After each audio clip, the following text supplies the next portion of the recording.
Stand up. ID. Now. I'm eating lunch. You have no reasonable suspicion. You match the call. Don't play lawyer with me.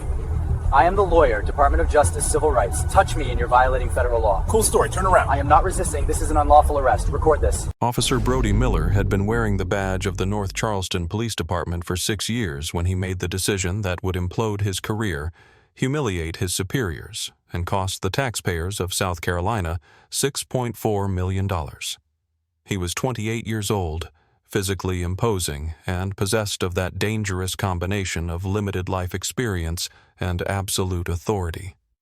He walked with a strut that suggested the ground should be grateful for his boots, and he operated under the assumption that his perception of reality was the only one that mattered. On a humid Tuesday afternoon in Oakwood Park, a sprawling green space surrounded by historic homes and weeping willows, Miller received a dispatch call regarding a suspicious individual refusing to leave a public bench. The individual in question was Marcus Thorne, a 54-year-old senior litigation counsel for the Department of Justice's Civil Rights Division. Thorne was not loitering. He was eating a pastrami sandwich and reviewing a digital case file on his tablet, preparing to audit the very police department Miller worked for. What Officer Miller did next, ignoring Thorne's calm demeanor, disregarding the law, and arresting a high-ranking federal official in front of stunned onlookers, would become the definitive case study on how unchecked bias rots law enforcement from the inside out. Before we get into the details of this catastrophe, tell me where you are listening from today. If you believe truth is the best disinfectant for corruption, please hit that subscribe button. We need your support to keep telling these stories. Oakwood Park is the crown jewel of the district, a place where the old money of the city mingles with the new tech wealth. It is a landscape of manicured hedges, iron-wrought benches, and an unspoken code of conduct that values quiet conformity above all else. It was 1:15 p.m. The sun was high and bright, filtering through the Spanish moss hanging from the ancient oaks. The park was dotted with nannies pushing strollers, joggers in expensive activewear, and corporate types taking phone calls on the walking paths. Marcus Thorne had chosen a bench near the duck pond specifically for its tranquility. He had arrived in the city late the previous night, his flight delayed by storms in D.C., and he had spent the morning meeting with community leaders who had described a pattern of harassment by local patrol officers. Thorne needed a moment of silence before his 2:00 p.m. appointment with the chief of police. He was a man of immense dignity, dressed in a bespoke charcoal suit that cost more than Officer Miller's annual gear allowance. He had spent 25 years in the Justice Department dismantling systemic corruption in housing, voting rights, and policing. He was the man the Attorney General called when a department needed to be taken apart and rebuilt from the studs up. But as he sat there wiping a crumb from his silk tie and scrolling through a PDF of arrest statistics, he wasn't a powerful federal attorney.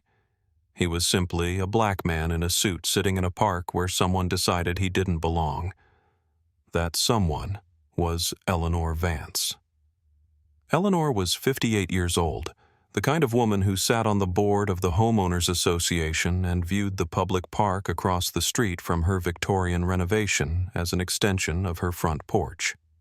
She had lived in the neighborhood for 30 years, watching it shift and change, and her anxiety about outsiders had grown with every passing year. She stood at her bay window, peeling back the sheer curtain just enough to peer out. She had been watching Marcus Thorne for 20 minutes. In her mind, the narrative was already written. He wasn't eating lunch. He was loitering. He wasn't reading a legal brief. He was casing the houses for a break-in. He didn't look like the neighbors she knew, the doctors, the architects, the retirees.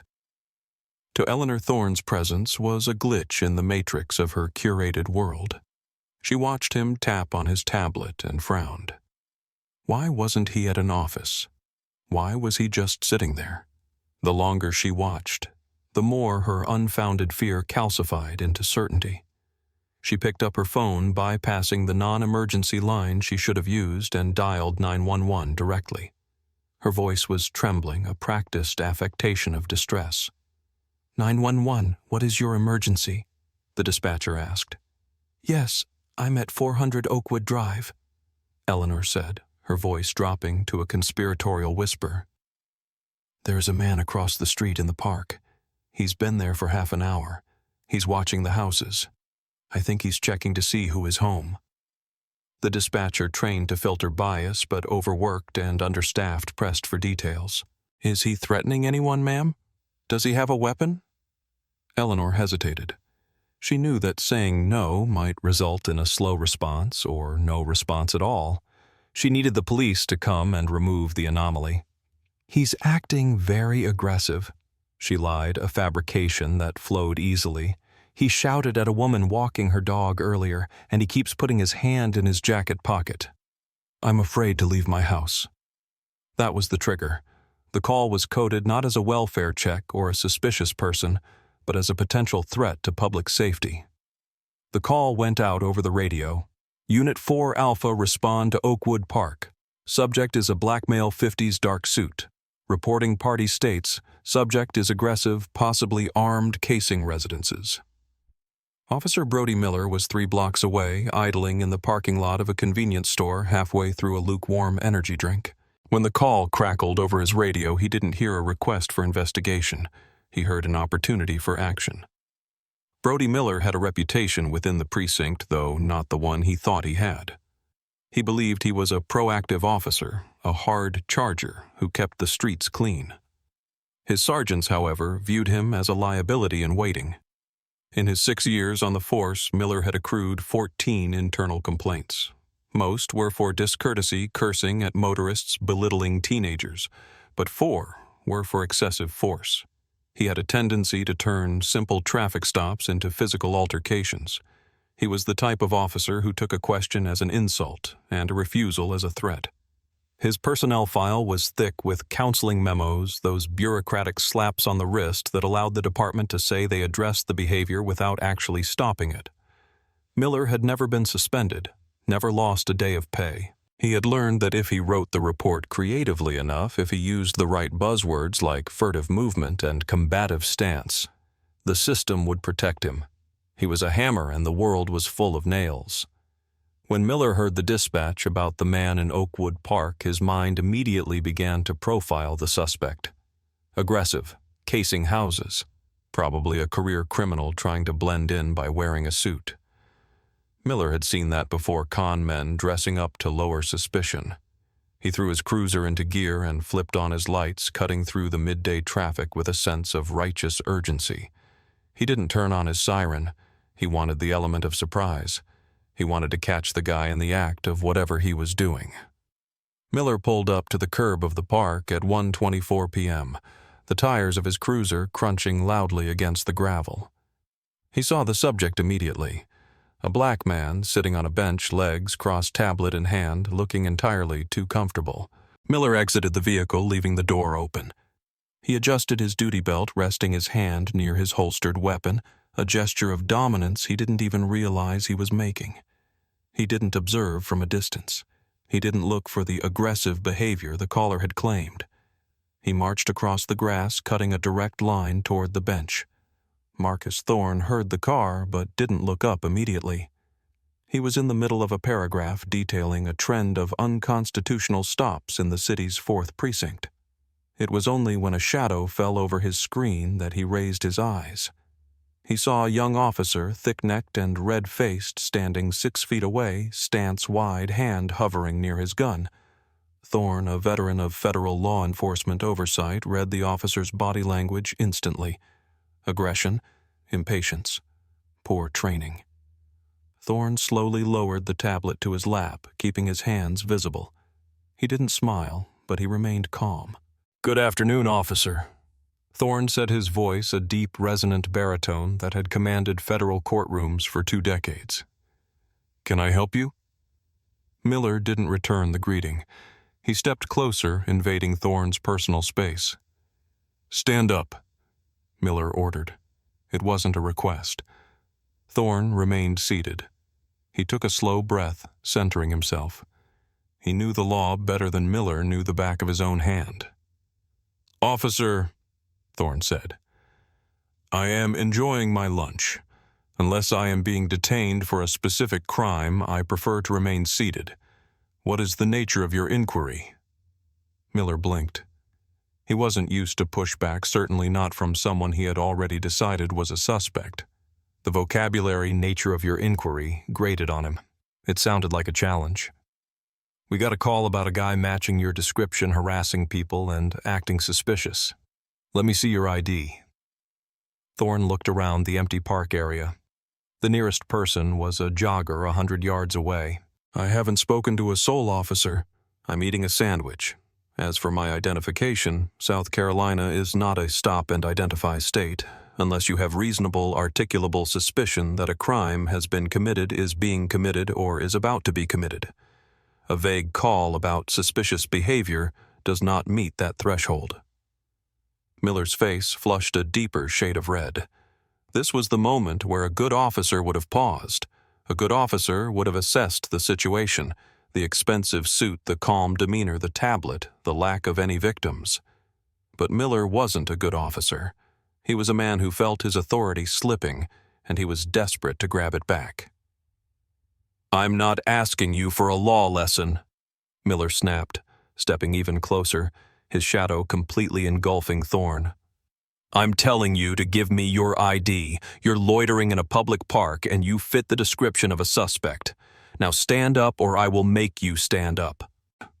Thorne carefully placed his tablet into his leather briefcase on the bench beside him. He moved with deliberate slowness, broadcasting that he was not a threat.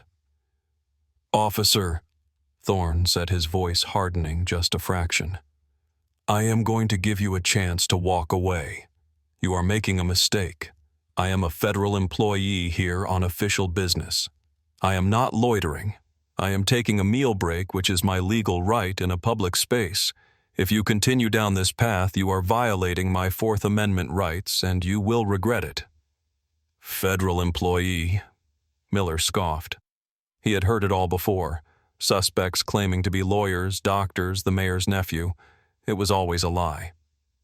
"Yeah, and I'm the King of England. Last chance. ID. Now." Miller's hand moved to his handcuffs. Thorne realized that rationality had left the conversation. He was no longer dealing with a public servant. He was dealing with an ego with a badge. He decided to try one last time to de-escalate to save this young man from his own incompetence.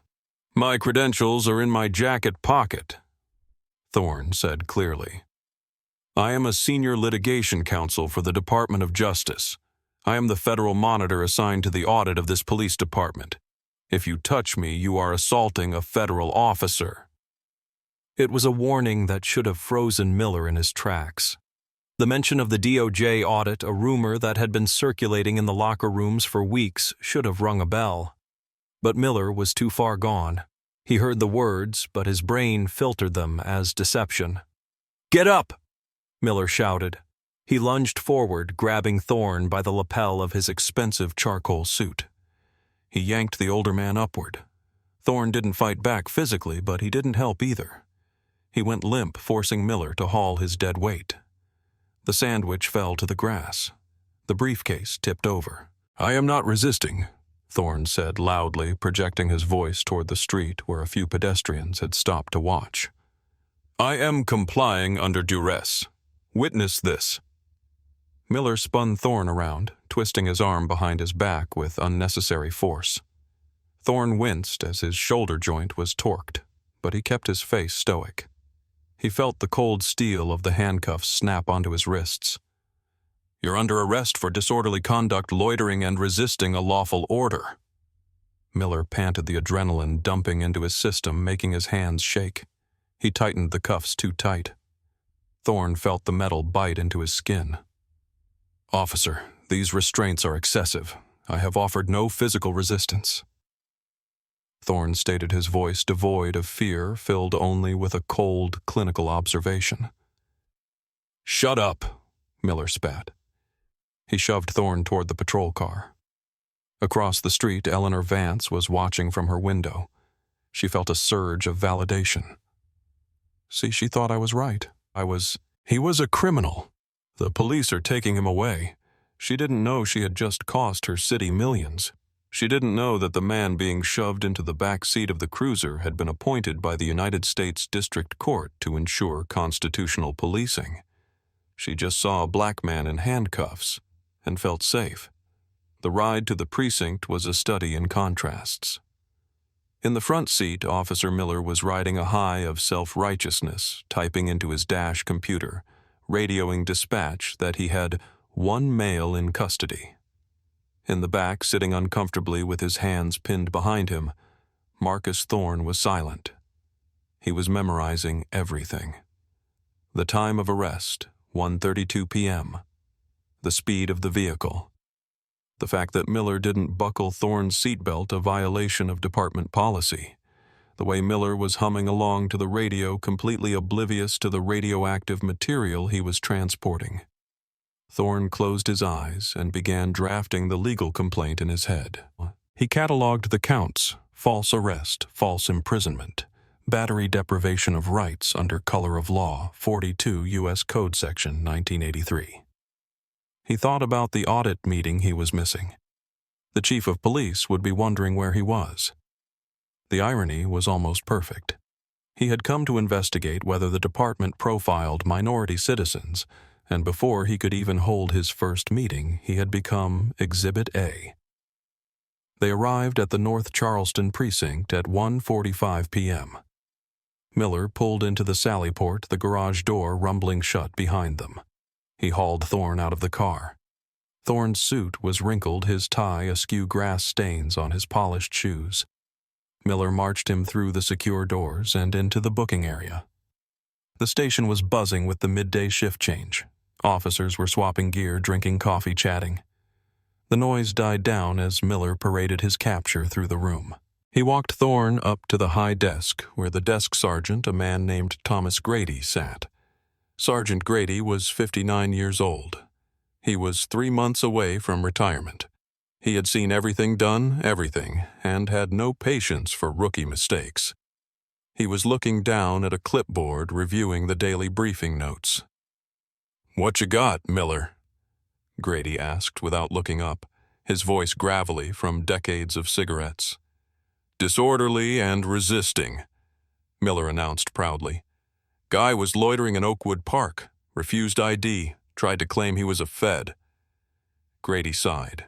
He hated contempt of cop arrests. They were paperwork nightmares. He looked up, ready to chew Miller out for bringing in a nuisance arrest. His eyes landed on Marcus Thorne. Grady froze. The color drained from his face so fast it looked like he was about to faint. He blinked, hoping his eyes were playing tricks on him. They weren't. He recognized the man standing in front of him. Not from the street, but from the photo that had been taped to the briefing room podium that very morning. The photo of the Federal Monitor. The man who held the fate of the entire department in his hands. Grady stood up slowly. His chair scraped loudly against the floor. The room went silent. "Miller," Grady whispered, his voice trembling. "What did you do?" Miller looked confused. "I told you, Sarge. He was loitering, refused to identify." Grady walked around the desk. He didn't look at Miller. He looked at Thorne. He looked at the handcuffs. He looked at the expensive suit. "Sir," Grady said to Thorne, his tone respectful, almost fearful. "I am Sergeant Grady. May I ask your name?" Thorne looked Grady in the eye. "My name is Marcus Thorne. I am the Senior Litigation Counsel for the DOJ. I have a meeting with your chief in..." Thorne glanced at the wall clock. 10 minutes ago. Officer Miller here refused to look at my credentials." Miller let out a nervous laugh. "Come on, Sarge. You believe this guy. He's just saying that." Grady turned on Miller. The fury in his eyes was something Miller had never seen before. "Shut your mouth, Miller. Shut your mouth right now." Grady turned back to Thorne. "Sir, I am going to remove these handcuffs immediately. This is a terrible misunderstanding." Grady reached for his key. "No," Thorne said. The word cracked like a whip. Grady stopped key hovering. "Sir, do not take them off." Thorne said calmly. Officer Miller decided that I was a criminal. He decided that I needed to be processed. So process me. I want my mugshot taken. I want my fingerprints rolled. I want the record of this arrest to be absolute and undeniable. Because when I file the civil rights lawsuit against this city, I want the jury to see exactly how your officers treat a federal official when they think nobody is watching. Sir, please, Grady pleaded. We can fix this. I'll get the captain. Get the captain, Thorne said. But the cuffs stay on until he gets here. Miller was starting to sweat now. The reality was seeping in through the cracks of his arrogance. He looked from Grady to Thorne. He saw the quality of the suit. He heard the authority in the voice. Oh God, he thought. What have I done? Captain Reynolds was in his office reviewing the presentation he was about to give to the Federal Monitor.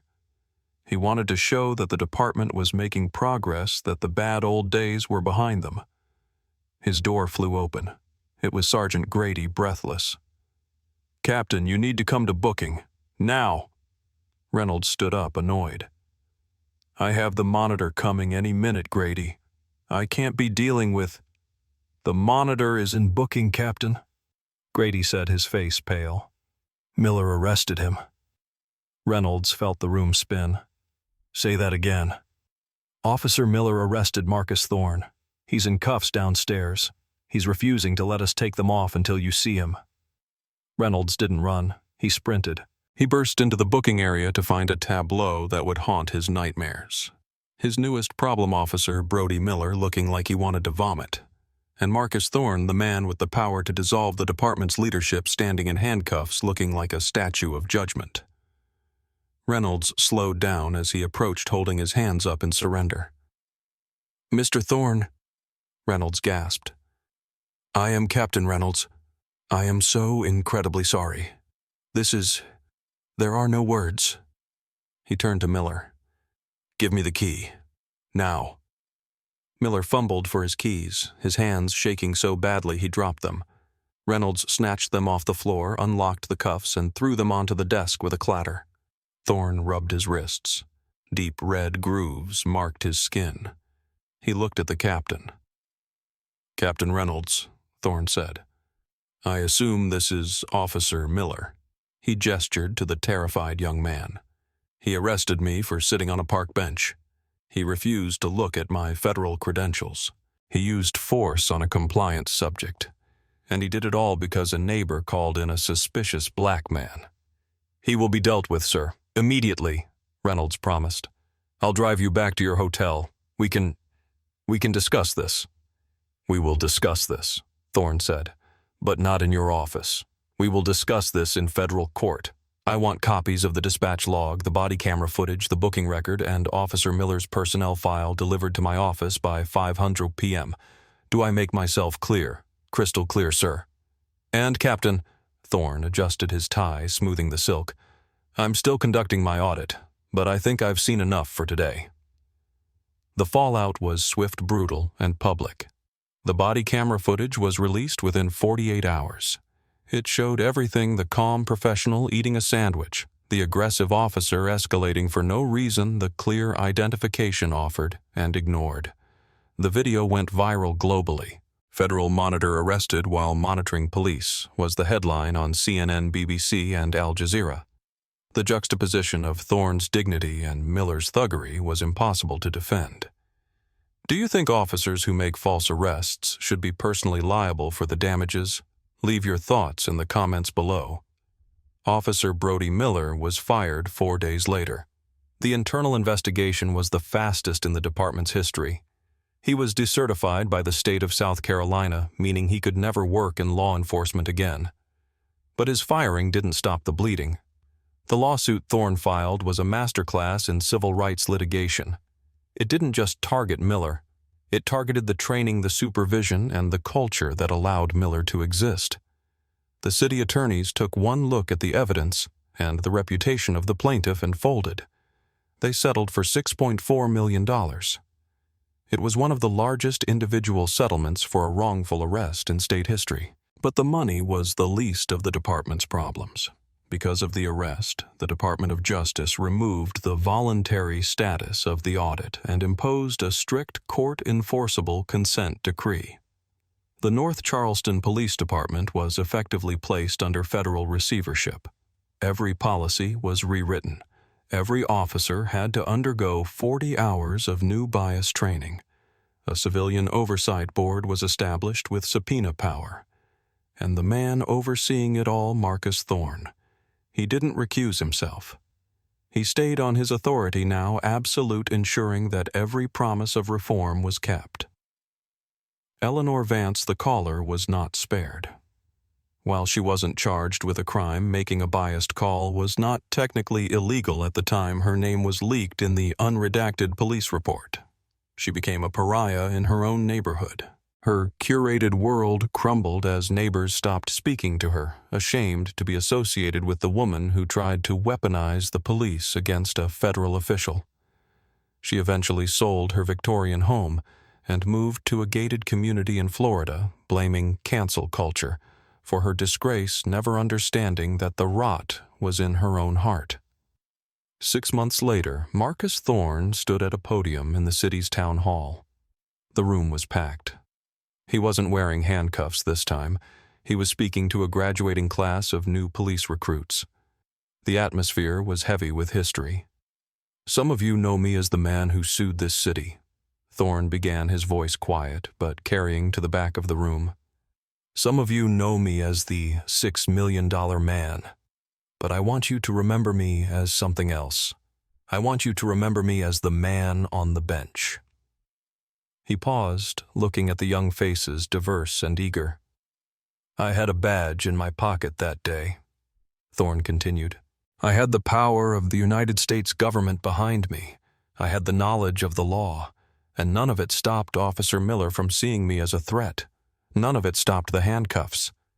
If it can happen to me, imagine what happens to the janitor, the teacher, the mechanic who sits on that bench. They don't have my badge. They don't have my lawyers. They just have their dignity. And it is your job, your sacred duty, to protect that dignity, not strip it away." The room was silent. "Justice is not a concept," Thorne said. "It is an action.